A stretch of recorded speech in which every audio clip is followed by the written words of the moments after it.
বাংলা আধুনিক সঙ্গীতের তিনজন বরেণ্য গীতিকবি শহীদ মাহমুদ জঙ্গী, লিটন অধিকারী রিন্টু ও গোলাম মোর্শেদকে সম্মান জানালো গীতিকবি সংঘ বাংলাদেশ।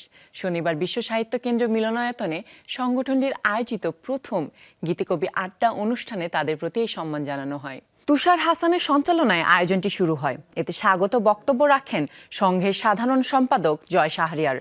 তারপর প্রথম পর্বে জয় শাহরিয়ারের সঞ্চালনায় আড্ডায় অংশ নেন শহীদ মাহমুদ জঙ্গী। এরপর দ্বিতীয় ও তৃতীয় পর্বে যথাক্রমে সাকি আহমদ ও অধরা জাহানের সঞ্চালনায় আড্ডায় অংশ নেন লিটন অধিকারী রিন্টু ও গোলাম মোর্শেদ। এই আয়োজনে অতিথিরা সঙ্গীতে তাদের পথচলা নিয়ে উপস্থাপক ও দর্শকদের সঙ্গে কথা বলেন, মতবিনিময় করেন। এ সময় ভিডিও চিত্রের মাধ্যমে প্রত্যেকের সংক্ষিপ্ত জীবনী উপস্থাপন করা হয়। আড্ডায় গীতিকবি তিনজনের বর্ণাঢ্য ক্যারিয়ার ছাড়াও জীবনের নানা ঘটনা প্রবাহ উঠে আসে। কিন্তু এই যে গান লিখতে হবে, গান করতে হবে, এইসবে তো ছিলাম না। গান গাওয়ানো, সংগঠন করা, এইসবে ছিলাম আর কি।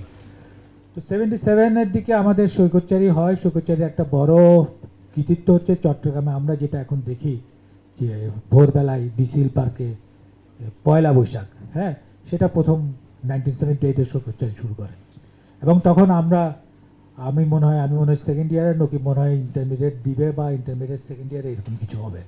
তো সেই বয়সে আমরা এগুলো করেছিলাম। এবং গান করার পরে আমার যে শুভাকাঙ্ক্ষী ছিল যে সব কিছু সুন্দর, কিন্তু তুমি একবার সামনে তাকায় না কেন, এটার কারণটা কি?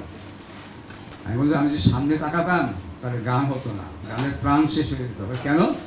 একটা গোপন রহস্য ছিল। আমি তো ওই লিখে কাগজে নোট দিয়ে রাখছি, এরপর এরপরও আমার চোখ ছিল ওইদিকে, যে এরপরেও ওর পরেও আমি নকল করে রাখছিলাম হারমোনিয়াম করে।